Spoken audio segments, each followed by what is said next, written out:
বিএনসিসির ক্যাডারদের মোতায়েন করার একটি সিদ্ধান্ত আমরা দেখেছি, যাতে আমরা উদ্বিগ্ন। বিএনসিসি ক্যাডারদের অনেকেই কোনো না কোনো রাজনৈতিক দল বা মতাদর্শের সাথে জড়িত থাকেন। নির্বাচন কমিশনে চিঠির মাধ্যমে বিএনসিসির ক্যাডারদেরকে মোতায়েন না করবার জন্য বিশেষভাবে অনুরোধ করেছি। একটি দলের রাজনৈতিক যে কর্মকাণ্ড এবং তাদের যে নেতাকর্মী, ওনারা অনেকেই ফ্যাসিবাদী আমলে তৈরি মিথ্যা পুরাতন বয়ান আবার সামনে ছড়িয়ে দেওয়ার জন্য নিজেরা দায়িত্ব গ্রহণ করেছেন এবং একই ভাষায়, একই কায়দায়, একই ধরনের স্লোগান দিয়ে জনমনে বিভ্রান্তির সৃষ্টি করছেন, অশালীনভাবে আক্রমণ করছেন।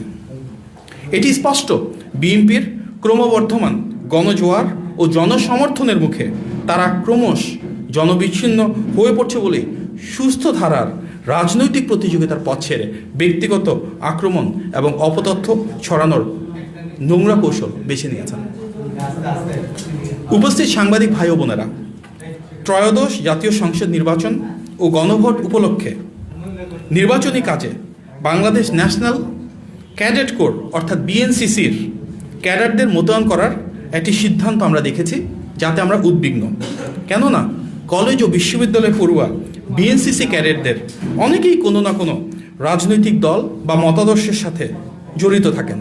ফলে তাদেরকে নির্বাচনে সম্পৃক্ত করলে তা অবাধ, সুষ্ঠু ও নিরপেক্ষ নির্বাচনের পথে অন্তরায় সৃষ্টি করতে পারে। এ বিষয়ে আমরা ইতিমধ্যেই নির্বাচন কমিশনে চিঠির মাধ্যমে বিএনসিসির ক্যাডারদেরকে মোতায়েন না করবার জন্য বিশেষভাবে অনুরোধ করেছি। গত 26শে জানুয়ারি নির্বাচন কমিশন ওয়েবসাইটের মাধ্যমে আমরা দেখতে পারি যে নির্বাচন কমিশনে মোট 81টি স্থানীয় সংস্থার 55,000-এরও বেশি স্থানীয় পর্যবেক্ষককে পর্যবেক্ষণের অনুমতি প্রদান করা হয়েছে। আমরা উদ্বেগের সাথে লক্ষ্য করেছি যে তার মাঝে কেবলমাত্র 16টি সংস্থা থেকেই 34,000-এরও বেশি পর্যবেক্ষক রয়েছেন। কয়েকটি সংস্থার নেতৃত্ব পর্যায়ে একটি বিশেষ রাজনৈতিক দলের সদস্যরা রয়েছেন, যেটি অনাকাঙ্ক্ষিত।